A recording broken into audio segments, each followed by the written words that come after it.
Yo, what's up, guys? It's Chris. Welcome back to the Ascendancy podcast. Hey, Austin here. Bringing in 2025. Really excited for this year and what we're going to do on this podcast. Hope you guys had a good holidays and a happy new year. So we're both really excited to get into this episode because we're going to be talking about some common myths and misconceptions that people have around veganism. So in the time that, Austin and I have been activists, we've run into so many of these myths and misconceptions, and you've probably heard some of these as well. If not, just stick around and we'll go into some of these. And I think this episode's important because, even with all the information that's out there, a lot of people have, misconceptions or they're just confused about what veganism is, and they have these pretenses about what it's about. So we're gonna just try to go through a few of these today and dispel some of them and talk about them. And honestly, probably gonna need to do another episode in the future because there's a lot on this list that we didn't even there's a lot more that we're not even gonna get into for this episode. So we're gonna go into it first with the first point that I've seen a lot, whether I'm on online doing activism on social media or I'm talking to people on the streets. It's the misconception that veganism is a leftist ideology or that veganism is particularly tied to a specific political party or political way of thinking, and this is completely false. So veganism at its base is just the rejection of animal exploitation, just the idea that we should grant animals basic fundamental rights, the same ones that we expect for ourselves. Fundamentally, this has nothing to do with a specific political party, a specific, political ideology. You can be on the left, you can be on the right and still be vegan. I know people who are on the left who are vegan. I know people on the right who are vegan, who voted for Kamala Harris in this past election, who voted for Donald Trump this past election. Doesn't matter what side you're on, there's vegans from both sides. And with that said, I'd say statistically, it's probably more vegans tend to be on the left than the right, but that doesn't mean that veganism is a leftist ideology or that you have to be on the left to be vegan, or that if you're on the right, then you're not a vegan. Like these are completely false pretenses that people sometimes have about the movement. And I do want to mention one point about, if you put this in the human context, you know, are human rights, a partisan concept? Are human rights a left thing or a right thing? Like, obviously not. You can be on either side of the aisle and still believe in fundamental human rights and, to reject human exploitation on a fundamental level. And in my view, it's the same thing with animal rights. Doesn't matter, what side of the aisle you're on. You can still agree that animals deserve basic rights and they shouldn't be exploited and slaughtered for, human ends. So that's kind of what I think on that. I'll throw it back to you, Austin. What do you have to say about this specific topic? Yeah, man, you covered it really well. Veganism is a standalone principle, the doctrine that man should live without exploiting animals. And you can be on the left and you can be on the right and you can respect animals. I think that to say that veganism is inherently a leftist ideology, it really does a disservice to humanity. Because I think that wherever people fall on a political spectrum or we reject these political spectrums entirely, we really owe it to our fellow earthling to respect them. Just like not abusing and not kicking dogs is leftist, neither is not exploiting every other animal, that we share the planet with. I'm personally not a leftist. I'm not far right or anything like that. I'm a moderate and I try to think critically on every specific subject. That has me aligning personally more with right wing stances, but left on many other key issues as well. I think that to just have a blind clinging to an ideology leaves us to a lot of blind spots. And rather than adhering with a party or an overarching political ideology, we should use our brains fully and think how we can have a perspective on issues that's aligned with both science and also reason and is pragmatic. And I think that includes the subject of animal rights. And with that, on to the next point, and that is vegans must be anti-capitalist. And that's because it's regarded that it is a problem of capitalism, or that because of capitalism, that animal exploitation is such a big problem.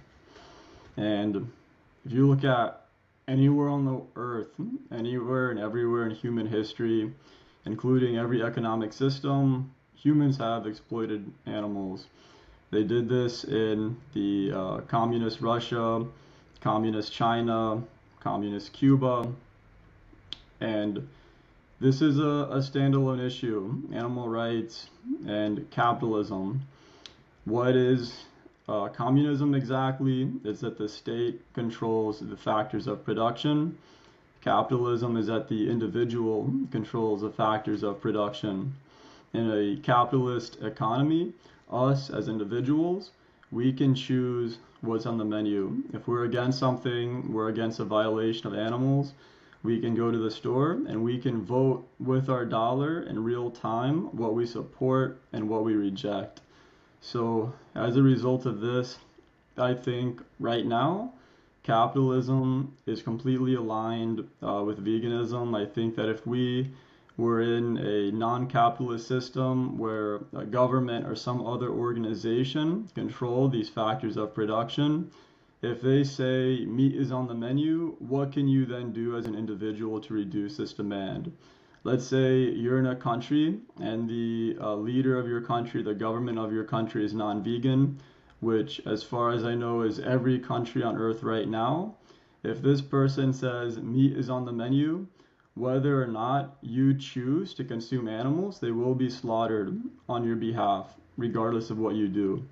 But within, a capitalist economy, if you say, I don't want to add to this demand, I don't want to be the reason these animals are slaughtered, or I want to innovate and create some kind of a vegan alternative, you have the power to do so.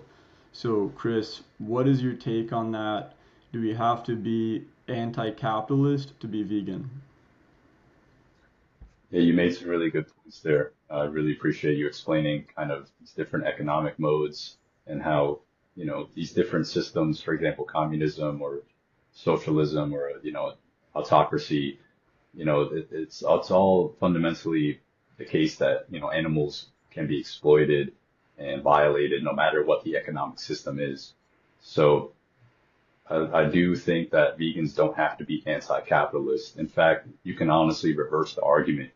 You can make the argument, a very strong argument, that capitalism is actually something that will really help propel, uh, alternatives to animal-based foods and, basically, make it more likely that we'll see a plant-based dominant food system in the next, century. Because you look at the innovation that has come out of the private sector, where companies are incentivized to, create products that compete with other products. And we have some great alternatives, for example, vegan mock meats, vegan cheeses. All these things wouldn't be available under a different economic system where things are kind of maybe controlled top down, or, there isn't just competition as the, incentive for success. So because of these alternatives, it's a lot easier for people to adopt a vegan diet. Obviously these foods aren't necessarily the healthiest, but I do think they could fit, in someone's diet on a infrequent basis just to enjoy like the taste of these foods. But if someone wants to eat these foods, these vegan alternatives all the time, then they're, well within their free will to do so. So I do think, the opposite argument I feel is stronger, that capitalism is actually important to embrace because it can help create the vegan world we want to see. So I understand in one sense the argument is, capitalism is just maximizing production, maximizing profits, and it's it allows for the mass slaughter of so many beings per year, but the fundamental virus is human speciesism. So whether capitalism exists or not, animals would still be violated under other economic systems.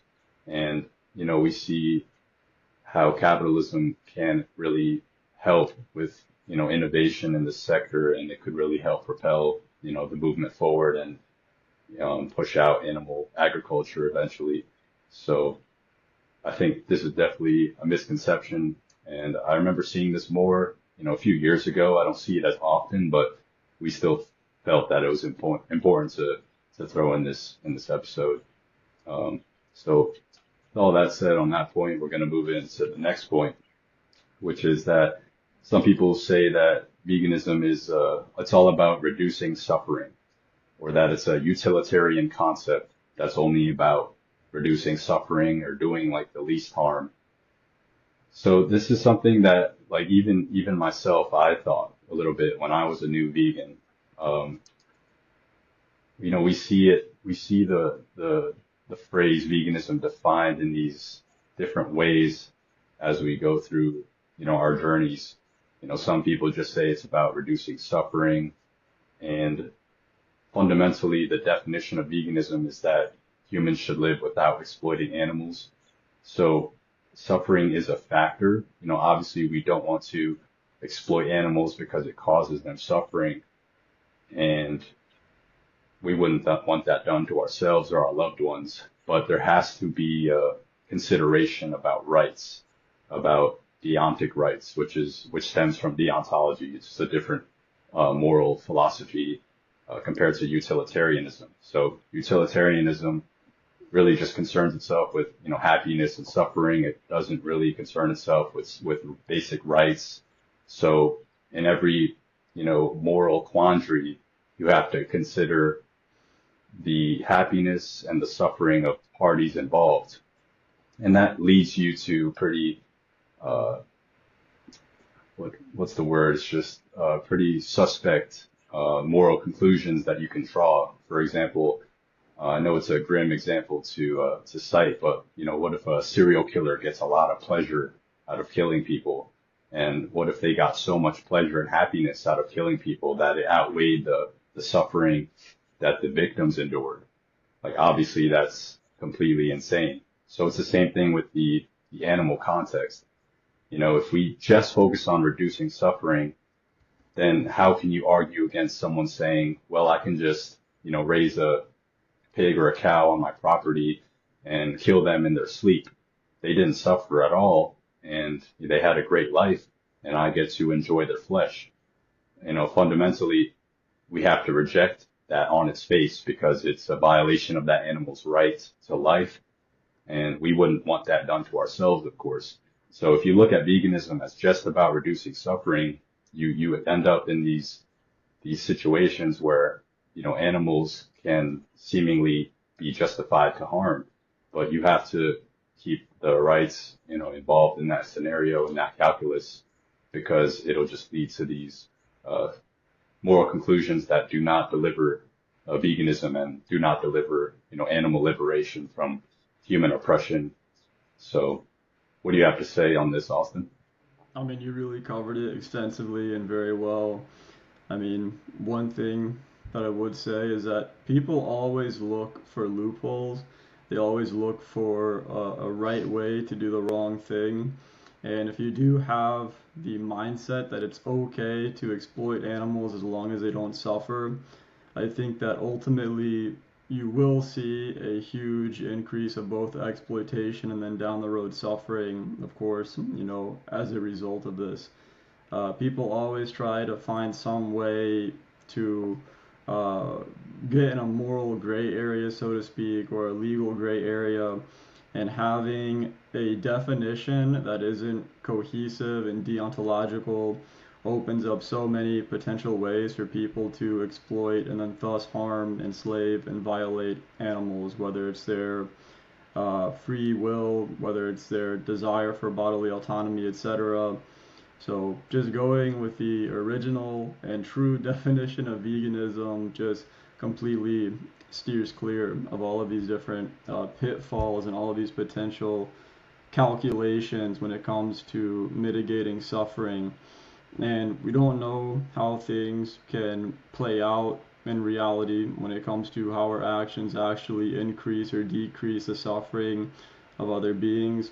But by having strong principles that we're bound by, we can at least know on a base level that we didn't exploit animals, which could, of course, potentially harm them. But even more importantly than that, violate their fundamental desires, which is, right to life and will to live. And going off of that, the next thing is that vegans are animal lovers, or you have to be an animal lover to be vegan. Going back to the definition again, against exploiting animals shows that this is categorically false. You don't have to be a lover of a specific human, a specific individual, to not violate their rights, to not exploit them, to not harm them, slaughter them, enslave them. Exactly the same when it comes to animals. Not preying on others, not exploiting them, isn't contingent on our mental state, not contingent on our fleeting emotions or anything like this. It's standalone from these emotions and from these fleeting states.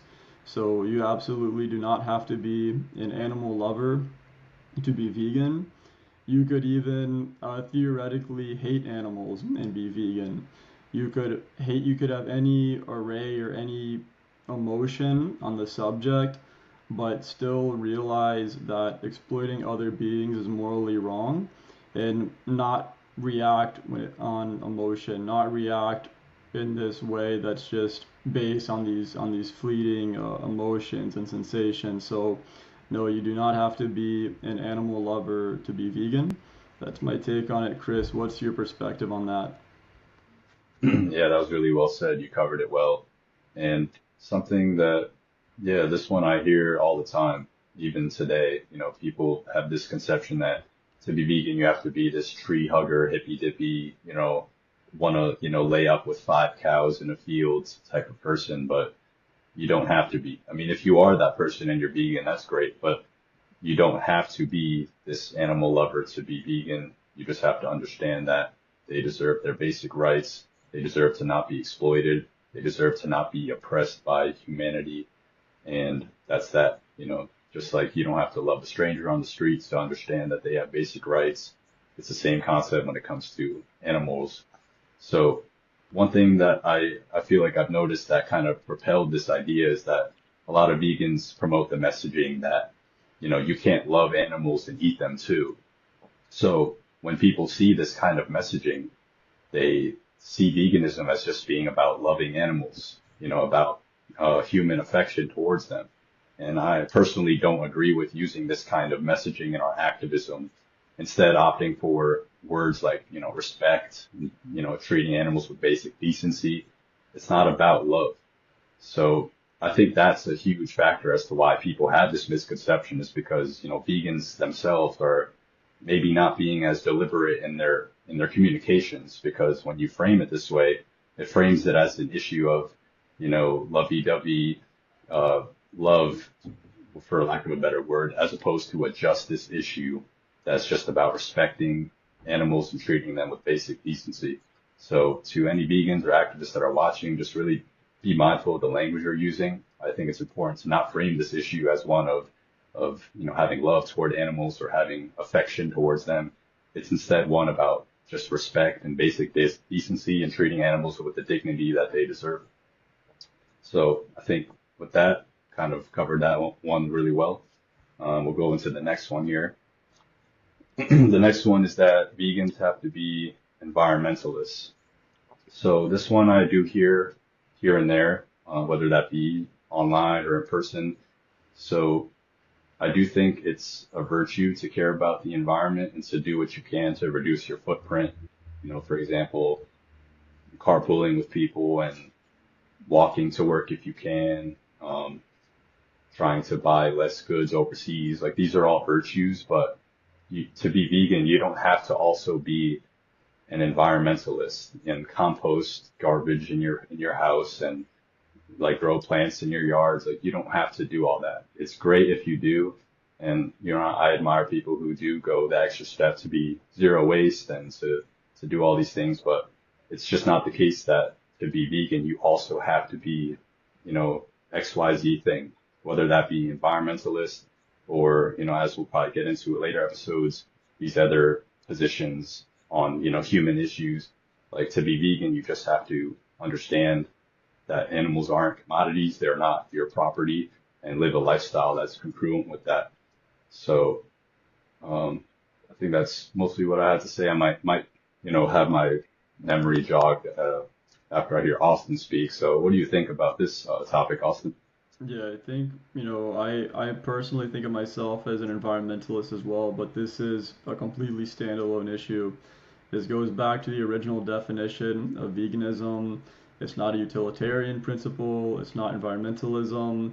You can theoretically have someone who considers himself to be an environmentalist, and let's say they're raising their own animals, and we can get into these environmental calculations. I do find that most of the pro-animal agriculture environmental calculations fall flat on their face, and we can go into that in depth.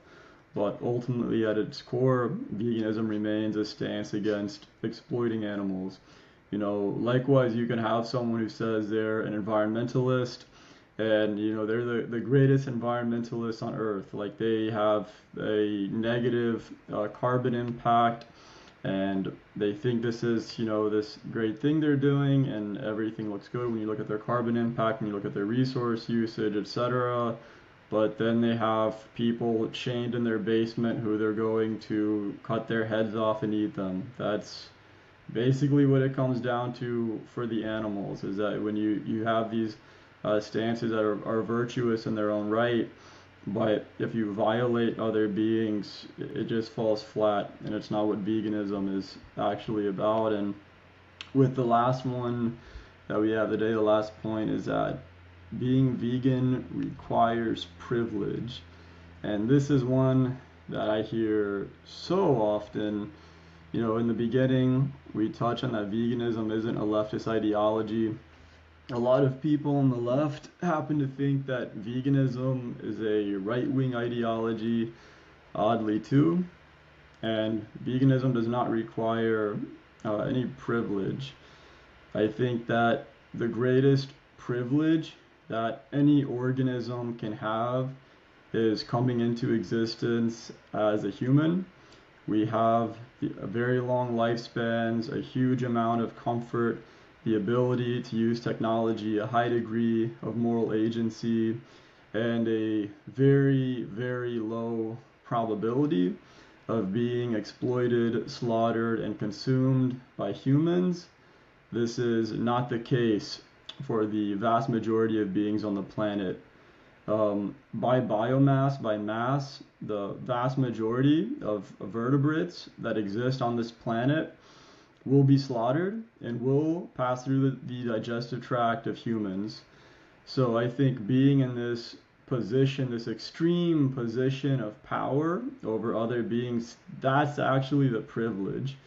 Choosing to not prey on others, not harm them, not violate them, that's not a privilege. That's choosing to not exercise an unjust privilege. It's such an absurd claim. It's so absurd to hear this. It would be like someone claiming that a man who doesn't rape is in a position of privilege over women for not raping. It honestly makes no sense. It's one of the dumbest arguments I've heard. But even if you want to look at it based on like statistics, 2020 University of Kantar study found that vegans spend approximately 40% less on food, and that makes sense. Consuming animals is an inherently inefficient way to turn raw resources, land, fertilizer, nutrients into food. So it makes sense that it would be much cheaper to eat plants rather than grow plants to feed animals. If that wasn't the case, it would violate the laws of thermodynamics and energy conservation. But yeah, that's my perspective on that. Chris, what's your perspective? Is veganism a privilege? Yeah, absolutely not.